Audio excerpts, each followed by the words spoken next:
Hello दोस्तों, कैसे हैं आप सभी का स्वागत है आपके अपने इस यूट्यूब चैनल हिंदी की बिंदी में। तो दोस्तों, आज हम शिव प्रसाद सिंह के द्वारा लिखे गए उपन्यास नीला चांद के ऊपर चर्चा करने वाले हैं। तो ये उनके द्वारा लिखा गया एक महत्वपूर्ण उपन्यास है। इस उपन्यास को 3 पुरस्कार और सम्मान प्राप्त हो चुके हैं। तो चलिए पहले इस उपन्यास के प्रकाशन वर्ष, इसका वर्ण विषय और इसके पात्रों के बारे में जान लेते हैं और फिर इसके कथानक पे चर्चा करते हैं। तो इसका जो प्रकाशन वर्ष है वो है सन 1988 ईस्वी। इस उपन्यास में मध्यकालीन काशी का चित्रण किया गया है। उस समय की राजनीति, समसामयिक बदलाव, धार्मिक आडंबर आदि का चित्रण जो है हमें इस उपन्यास में देखने को मिलता है। तो अब बात करते हैं इसके प्रमुख पात्रों की कि इस उपन्यास में कौन कौन से प्रमुख पात्र हैं। तो सबसे पहले इसकी स्त्री पात्रों की ओर बात करते हैं। तो इसकी स्त्री पात्र है गोमती, शीलभद्रा, सुनंदा, वसंती और दक्षिणा। तो अब इसके पुरुष पात्र जो वो हैं कलचुरी नरेश, कर्णदेव, गाहड़वाल नरेश, चंद्रदेव, देवनदी, कीर्ति वर्मा इस कहानी का मुख्य पात्र और नायक है। गोविंद शंकर विद्याधर चंदेल सम्राट है। विजयपाल विद्याधर का बेटा है, कीर्ति वर्मा का पिता है। देव वर्मा कीर्ति वर्मा का बड़ा भाई है। कृष्ण मिश्र कवि हैं। गांगे देव कलचुरी नरेश कर्णदेव के पिता हैं। तो ये सब जो है इस कहानी के प्रमुख पात्र हैं। तो इस कहानी को जो है 3 पुरस्कार सम्मान मिल चुके हैं। 1991 में साहित्य अकादमी पुरस्कार, 1992 में शारदा सम्मान और 1993 में व्यास सम्मान जो है इसे मिल चुका है। नीला चांद के लिए व्यास सम्मान की प्रशस्ति में ठीक ही कहा गया है कि शिव प्रसाद सिंह का अनुकरण नहीं किया जा सकता। वे एक साथ बेबाक ढंग से स्वरूप और सौंदर्य को, विभत्स और विरूप को, भयानक और चमत्कारिक को साकार और जीवंत करने की कला में दक्ष हैं। तो अपने इस उपन्यास में इसमें जो है उन्होंने मध्यकालीन काशी का चित्रण करने के लिए उन्होंने एक ऐसे समय को चुनाव करना था जो काशी की जनता तथा समाज को पूरी तरह भयानक उथल पुथल से मथ दे। सबसे निचले वर्ग के सर्व बहिष्कृत चांडालों और डोमों से लेकर महिमाशाली ब्राह्मण, राजा, महाजन और सेठों को नग्न खड़ा कर दे। प्रस्तुत उपन्यास में उन्होंने गंगा से लेकर मंदिरों तक इस उपन्यास में हमें गंगा से लेकर मंदिरों तक, आभूषणों से लेकर खाद्य पदार्थों तक, साहित्य से लेकर आध्यात्म तक, वस्त्रों से लेकर शस्त्रों तक सबका सजीव चित्रण जो है हमें इस उपन्यास में देखने को मिलता है। तो अगर उपन्यास का मूल्यांकन करा जाए तो उसके पश्चात देखा जाता है कि ये उपन्यास जो है ऐतिहासिकता को समेटते हुए हैं, लेकिन इसे जो है परंपरागत ऐतिहासिक उपन्यासों से हटकर माना जा सकता है। तो चलिए अब इसके कथानक की ओर आते हैं। तो इस उपन्यास का जो मुख्य नायक है वो है कीर्ति वर्मा। आग की लपटों में घिरे राजमहल कालांजर से कथानक का प्रारंभ होता है। तो उसका जो राजमहल होता है वो आग की लपटों से जल रहा होता है और वहीं से इस कथानक का प्रारंभ होता है। दूर पहाड़ी की ऊंची चट्टान पर कीर्ति वर्मा हाथ मलते अपना सर्वस्व लुटता हुआ देखते रहते हैं। तो वो कीर्ति वर्मा जो है पहाड़ी पर जो है वहाँ खड़े होकर अपने जो सर्वस्व है, अपना राजमहल, वहाँ की संपत्ति सब कुछ जलते हुए देखते रहते हैं। उनकी आंखों में साथ ही साथ वह दृश्य भी तैरने लगता है जब आतताई राजा कर्ण समाधि में बैठे उनके बड़े भाई देववर्मा का सिर कबंध से अलग करता है। तो जो राजा कर्ण होता है वो उनके बड़े भाई की हत्या कर देता है। उसका क्रूर अट्टहास कानों में गूंजने लगता है। दूसरे ही क्षण उनको वधू वेश में उनकी भाभीजू का स्मरण हुआता है जो अपने पति के सिर और कबंध को लेकर चिता पर बैठी हैं। शीघ्र ही चिता धू करके जलने लगती है। तो इसमें जो है हमें सती प्रथा का भी रूप देखने को मिलता है कि उनकी भाभी जो होती है वो देववर्मा को लेके चिता पर बैठ के दोनों आग में जल जाते हैं। चारों ओर आग ही आग। ऐसा लग रहा है मानो अग्नि की सातों जिह्वाएं लपलपाती हुई सब कुछ लील रही हो। कीर्ति वर्मा सिर पकड़कर बैठ जाते हैं। उनका प्रिय अश्व प्रचंड जोर से हिनहिनाता है। तभी प्रधान अमात्य गोपाल भट्ट अपने सहयोगियों के साथ आते हैं। तो गोपाल भट्ट का भी इसमें मुख्य रोल है इस कहानी में। संकल्प, विकल्प और नीति अनीति पर फिर उनमें विचार विमर्श होता है। निर्णय लिया जाता है कि बुंदेलखंडी साधु वेश में कीर्ति वर्मा कीरत बनकर, मंत्री अनंत अंतु बनकर और कवि कृष्ण किशन मिश्र बनकर वाराणसी पहुंचे और वहीं आगे की रणनीति बनी। इसके बाद का पूरा घटनाक्रम जो है वो बनारस की धरती पर चलता है। तो यहाँ जो है पूरा घटनाक्रम जो है वो और उपन्यास का जो संदेश है वो कीर्ति वर्मा के रूप में ही उपन्यास में छिपा हुआ है। वह दुश्मन के घर में उसकी नाक के नीचे रहकर युद्ध की रणनीति बनाता है और उसे अमल में लाता है।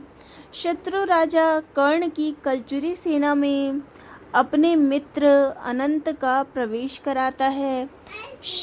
उसकी हर एक गतिविधि पर जो है वो फिर नज़र रखता है। सामान्य प्रजा के सहयोग से कीर्ति वर्मा और उसके सहयोगी शत्रु पर शिकस्त देते हैं। आश्चर्य की बात यह है कि वह किसी पड़ोसी राजा की मदद नहीं लेते, बल्कि उनके सहयोगी डोम, धरिकार, आदिवासी मछुआरे, मुसहर और मल्लाह बनते हैं। उनसे राजा अतिशय प्रेम करता है। वे भी अपने राजा के लिए मौत से लड़ने के लिए तैयार रहते हैं। पूरा युद्ध वाराणसी में लड़ा जाता है।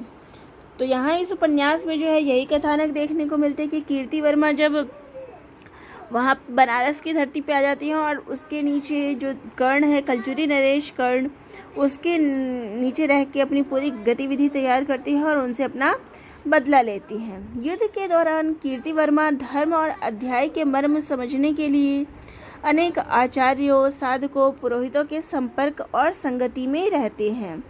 स्वयं महायोगिनी माँ शीलभद्रा उनके भविष्य को पढ़कर संभावित विपत्तियों के प्रति उनको आगाह करती है। उनके भाई जो होते हैं देववर्मा, उनकी जब हत्या होती है उसके पीछे भी एक कारण था कि वो जो है आक्रमण करने को उचित नहीं समझते। वो समझते कि अगर मैं किसी पे आक्रमण नहीं करूँगा तो दूसरा राज्य भी मेरे पे आक्रमण नहीं करेगा, और वो जो है बिल्कुल निश्चिंत होकर बैठ जाते हैं। परंतु सत्यता तो ये नहीं होती।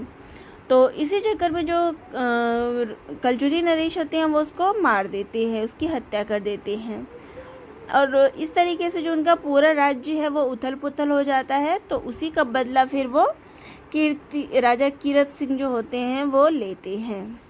आचार्य वृषध्वज भगवान नंदीश्वर की महिमा समझाते हैं।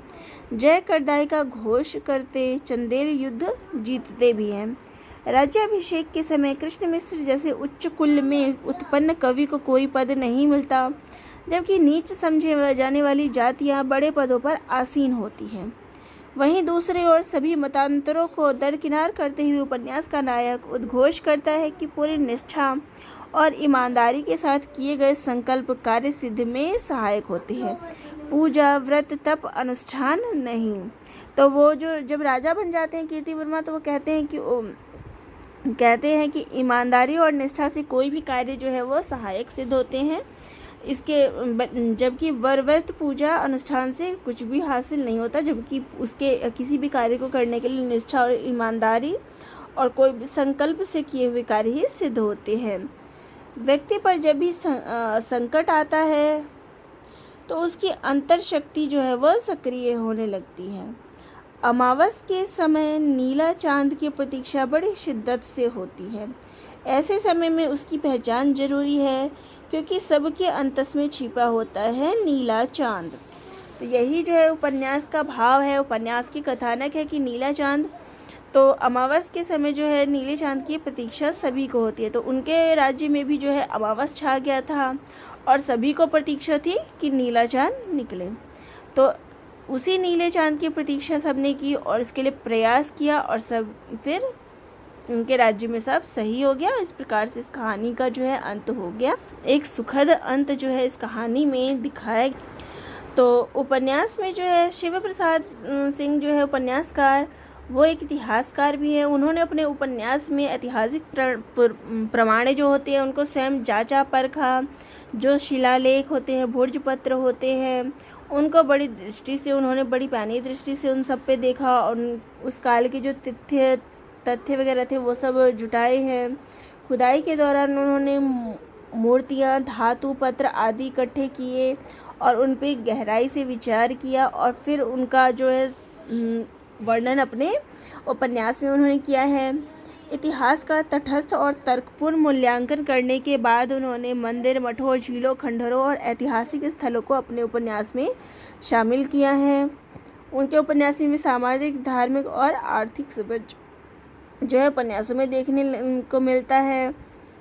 उपन्यास के पात्रों का नामकरण और चयन जो है वो कथानक के अनुरूप ही किया है। भाषा जो है वो बदलती रहती है पात्र के अनुसार, कभी संस्कृत, कभी पाली, कभी अरवहट, कभी भोजपुरी, कभी बंगला, तो कभी लोक भाषा का जो है प्रयोग उनके उपन्यास में हमें देखने को मिलता है। तो उपन्यास में जो है लोक को विशेष स्थान दिया गया है। कारशासन, सिक्का, प्रसेव, थैली, द्रव्य, तो लोक भाषा के जो प्रचलित शब्द थे उनका प्रयोग उन्होंने अपने उपन्यास में जो है किया है। और कहा जाता है कि बनारस जो है वो शिव के त्रिशूल पे टिका हुआ है और इसकी जो गूंज है वो पूरे उपन्यास में हमें सुनाई देती है। नदीश्वर का ज्योतिर्लिंग विराट रूप होने लगता है। यहाँ की आबो हवा में पराक्रम, ज्ञान और वैराग्य घुला है। महायोगिनी माँ शीलभद्रा इस रहस्य से परिचित हैं। तो यहाँ पर जो है माँ शीलभद्रा स्वयं एक योगिनी होकर गोपगान करती है। इनका आश्रम तप के तेज से सदैव दैदीप्यमान रहता है। तो उपन्यास के नायक कीर्ति वर्मा जो होते हैं वो स्वयं इस अनुभव से गुजरते हैं। माँ शीलभद्रा कथानक की जो है महत्वपूर्ण पात्र है। इनसे लगभग सभी पात्र जुड़े हैं। और उपन्यास में जो है बौद्ध धर्म की जो दोनों शाखा होती है, हीनयान और महायान, उसके उच्च आदर्श और पतन को जो है इस उपन्यास में दिखाया गया है। और इसी के साथ उपन्यास में जो है राजा भोज की जो है प्रशंसा भी दिखाई गई है और किस तरह वाराणसी के राजा धूर्तकर्ण के बिछाए मोहरों में वो फंस जाते हैं उसका चित्रण हमें मिलता है।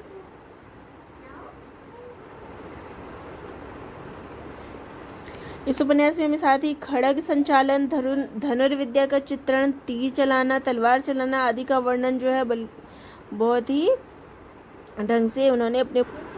तो इस प्रकार से इस उपन्यास में हमें नायक कीर्ति वर्मा की जो संघर्ष है वो किस प्रकार से अपने राज्य को बचाता है उसका वर्णन इस उपन्यास में मिलता है। और इसके साथ ही हमें काशी के जो संपूर्ण जीवन है, वहाँ के धार्मिक आडंबर वगैरह हैं, सब चीज़ों का, मंदिर, जितनी भी चीज़ें हैं सबका वर्णन इस उपन्यास में मिलता है। और हर एक जातियों का वर्णन इस उपन्यास में, वहाँ की परंपराएं आदि का वर्णन इस उपन्यास में जो है देखने को मिलता है। तो यहाँ आपको संपूर्ण कहानी पढ़ा पाना तो मुश्किल था, इसलिए जितने भी इम्पोर्टेंट महत्वपूर्ण चीज़ें मिली उनका वर्णन जो है इस में किया गया है। तो आप सभी को कैसा लगा कमेंट बॉक्स में ज़रूर लिखिएगा। चैनल पे नए हैं तो चैनल को ज़रूर सब्सक्राइब करिएगा। तो दोस्तों आप सभी का बहुत बहुत धन्यवाद।